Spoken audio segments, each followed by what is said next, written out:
So, Dan, you want us to turn around so you can shoot us in the back? That is your preferred method these days, isn't it?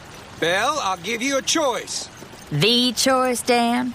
You don't have to ask. You know what it is. No, not dead or alive. You can come quietly, or we kill the preacher. Belle's stomach clenched, and she saw that Laughing Jack had not only taken this in, but was clearly paying close attention to it. You can try. God knows you already did.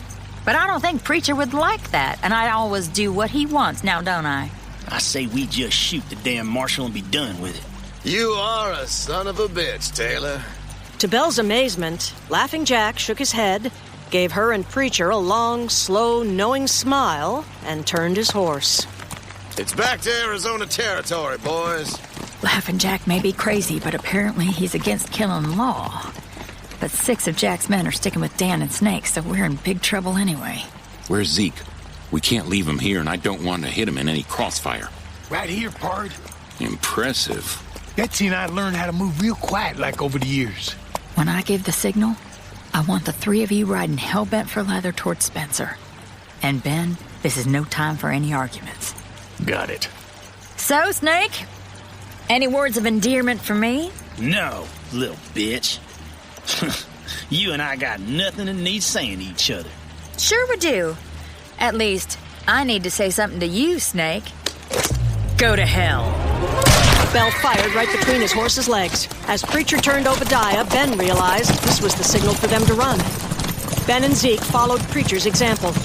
Belle spooked some of the other horses in the posse so their riders couldn't fire at them. Belle and Tornado caught up with them easily, but Belle kept Tornado in an erratic serpentine pattern just behind, acting as a shield for the rest of the group. Don't even think about dropping back to help her, Ben. How did you... Never played poker. Belle turned in her saddle, riding backwards again. Tornado was still right behind the other horses and still running his protective pattern. Jesus Christ! Is there anything she can't do? For the first time, Ben realized what it felt like to be a wanted man. The fear, combined with the desperate desire to get away and survive. Faster, boys! I'm out of rifle shells! The Preacher reached back into his saddlebags, pulled out a box of shells, Here. and tossed it behind him, all without taking his eyes off the trail. Thanks! How does she... Practice. Now who's after us? It's about damn time. Preacher started to slow his horse down, and Ben and Zeke followed suit. That was, as Belle puts it, friendly fire, Zeke. They turned their horses to see the posse had come to a rather desperate stop. Tornado! Belle stopped Tornado, and supported by whoever else was firing, could now calmly shoot. We're evenly matched now, Dan. You want to give me that offer again? The hell with that. Preacher pulled his rifle out and leveled it at Curly Dan. Ben reacted without thinking and pointed his gun at Preacher's head. Put it down, Preacher. Wilson may not deserve his badge, but while he has it, he's technically under my jurisdiction and protection. So, you've decided whose side you're on, I see. I'm on the same side I've been on. You're about to fire on a deputy U.S. Marshal with witnesses. And I know if you do, you'll kill him. And then I'll have to arrest you or kill you trying. Is that what you really want? I don't. He's a murderer. He's already threatened my life and the safety of the woman in my care. And he's not going to return the favor to you no matter what you're expecting. Ben, look out! Ben didn't think about it. He just flipped himself off of his horse. It seemed like things were moving in slow motion. He saw Snake's bullet fly right where his heart would have been if Billy hadn't given that warning. Preacher shifted his aim to Taylor. No! But instead of firing, he also flung himself off his horse. Ben saw Curly Dan's shot hit Preacher's arm instead of his heart. Just before they both hit the ground at the same time. As Ben scrambled to his feet, he saw the posse fleeing a hail of bullets from Belle, Billy, and Pedro.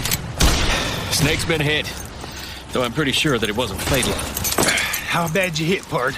Not bad. Thank God. Preacher seemed to ignore the fact that his right upper arm was bleeding and stood nose to nose with Ben. Understand something, Marshal, pretty boy. You ever point a gun at me again for any reason, you'd better pull the trigger right away.